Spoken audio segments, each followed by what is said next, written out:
Here at the Tank Museum in Bovington, we have one of my favourite tanks, the Sherman Firefly. Now, the Sherman Firefly came about as the British realised that the German tanks were heavier than they expected, particularly the Panther becoming the standard medium tank, with the end result that the 17-pounder was, how can I put this nicely, bodged into the Sherman, I think is how is best to describe it. It was supposed to be theoretically impossible to do, but it was somehow done, involving things like turning the gun on its side, cutting a great big hole in the back of the turret to put the radio in, and various other modifications, including removing the assistant driver. That's an awful lot of modification.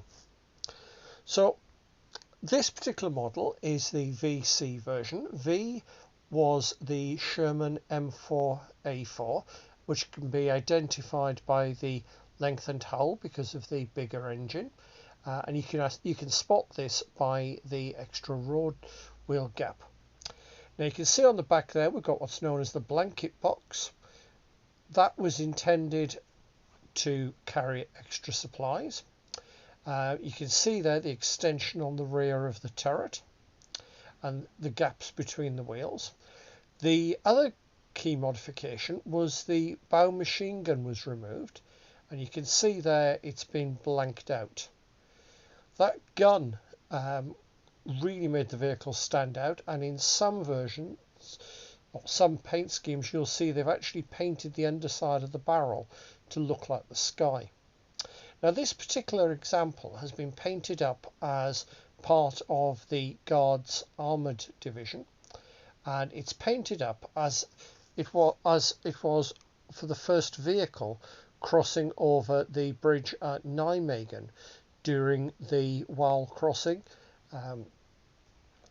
quite famously portrayed in A Bridge Too Far, although that does get the fact that the British tanks were on the far bank before they met up with the Americans. That was a subtle difference. It's not the original vehicle.